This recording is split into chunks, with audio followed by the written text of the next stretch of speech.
Good morning, guys.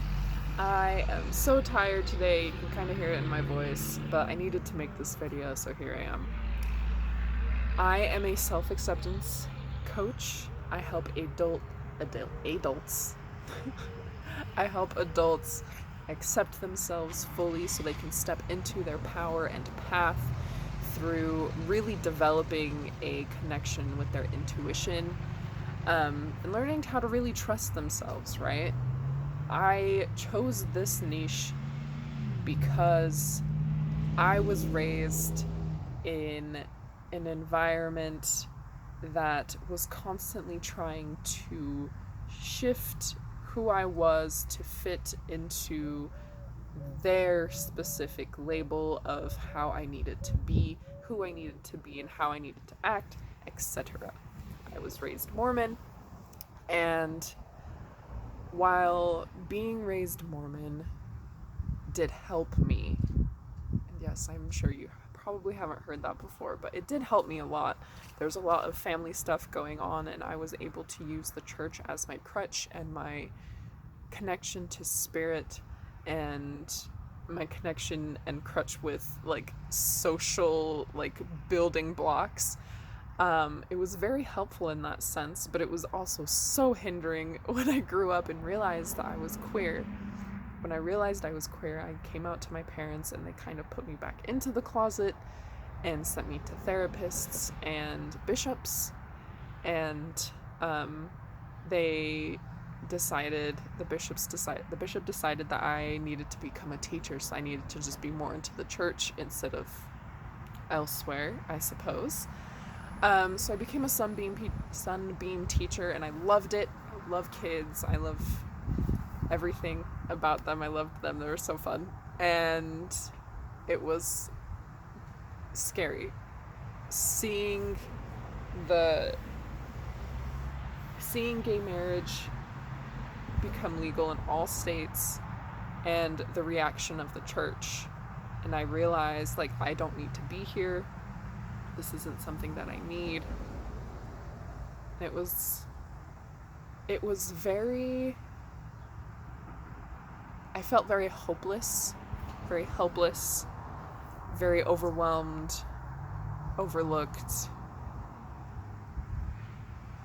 worthless, because everyone wanted me to be a specific way, and I was not able to fit myself in this glass.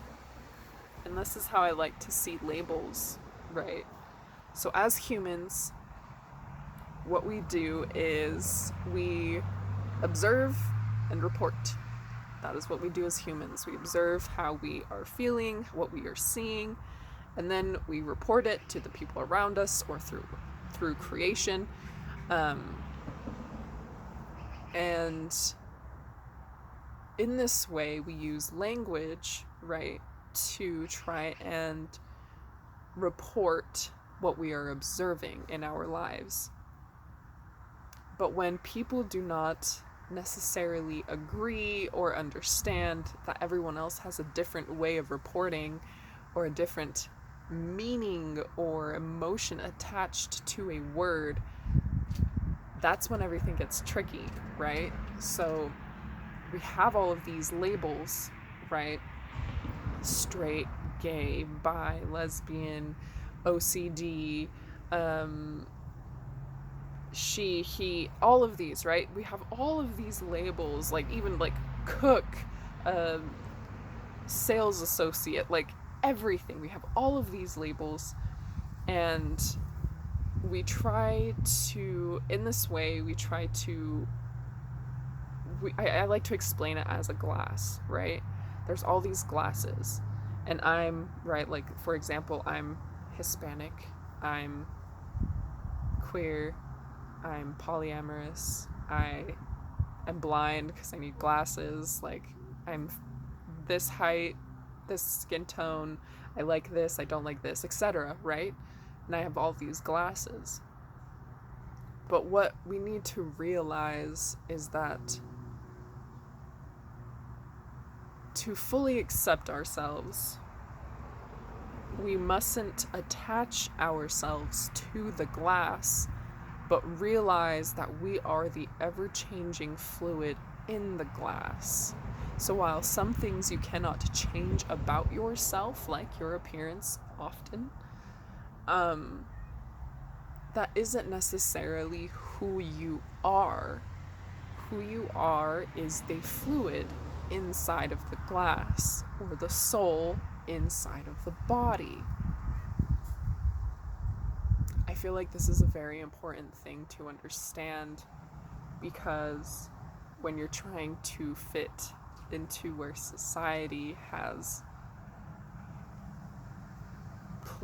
what society has placed in front of you as a glass and your only options, you can pass, or you can say, I feel like I'm a little bit of each, or you could say, I feel like I'm a little bit of none, or just this part of the definition, or just this part of the definition, right? And that's why I feel like right now as a society, everyone's very self-expressive, and we have these like super long labels attached to us because there's so much that we feel like we have in common with specific labels. And I just needed this to be said, so you're understanding that just because you have fit in a label before does not mean you're not allowed to unpour yourself, or pour yourself into a different glass, or pour yourself back into you. Labels can be dangerous, and they can also be very helpful to explain and understand where you are, explain who you are and what you are to others, as long as you remember that who you are is not your label. Okay. I love you. I hope you have a lovely day.